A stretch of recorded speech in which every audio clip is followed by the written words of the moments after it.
ঐতিহ্য হারাতে বসেছে সোনালী আঁশখ্যাত পাট। একসময় দেশের চাহিদা মিটিয়ে বৈদেশিক মুদ্রা অর্জন করলেও এখন ধ্বংসের মুখে এই শিল্প। প্লাস্টিক ও ফাইবার পণ্যের দাপট এবং যথাযথ উদ্যোগের অভাবে পাট শিল্পের এই দৈন্যদশা বলে মনে করেন সংশ্লিষ্টরা।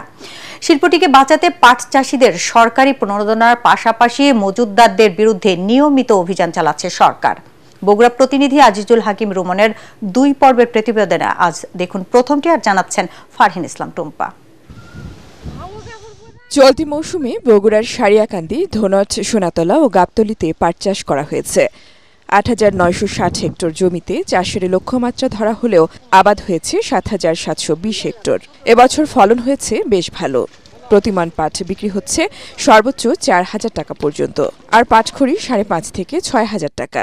দাম ভালো পাওয়ায় খুশি কৃষকরা।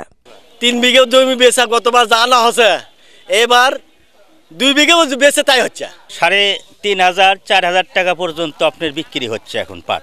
1 বিঘা জমি থেকে আপনার ১৪-১৫,০০০ টাকা পর্যন্ত খরচ হয়েছে, কামলা কিষাণ খরচ সব খরচ মিলায়, কিন্তু আপনার ৩৫-৪০,০০০ টাকা পর্যন্ত পাট এবার বিক্রি হয়েছে। জেলার সবচেয়ে বড় পাটের হাট সারিয়াকান্দি। স্থানীয় জুট মিলগুলোর পাশাপাশি এখান থেকে পাট কিনছে খুলনা, যশোর, ফরিদপুর সহ দেশের বড় কোম্পানিগুলো। এই পাটগুলো আপনার বিভিন্ন কোম্পানি আছে, আখিস কোম্পানি আছে, তারপর আমার জনতা আছে, বিভিন্ন মাসিক মানে যে বিভিন্ন মেল যারা প্রাইভেট যে মেলগুলোতে যায়, পাটের মেলগুলোতে যায়। আবার শিপার আছে যারা বাইরে আমদানি করে। পাট চাষে কৃষকদের উৎসাহিত করতে দেওয়া হচ্ছে সরকারি প্রণোদনা। অন্যদিকে ন্যায্য দাম নিশ্চিতে মজুতদারদের বিরুদ্ধে নিয়মিত অভিযান চালাচ্ছে পাট অধিদপ্তর।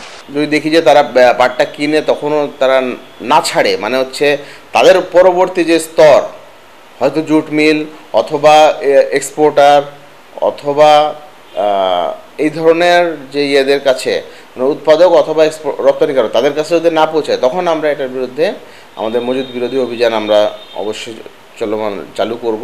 প্রশাসনের কার্যকর পদক্ষেপই পারে নিষিদ্ধ প্লাস্টিক ব্যাগের উৎপাদন ও ব্যবহার বন্ধ করতে। এছাড়া সর্বত্র পাটজাত পণ্যের ব্যবহার নিশ্চিত করা গেলে আবারও ফিরবে পাট শিল্পের সোনালী দিন, এমনটাই মনে করছেন খাত সংশ্লিষ্টরা। Bureau report, ATN Bangla.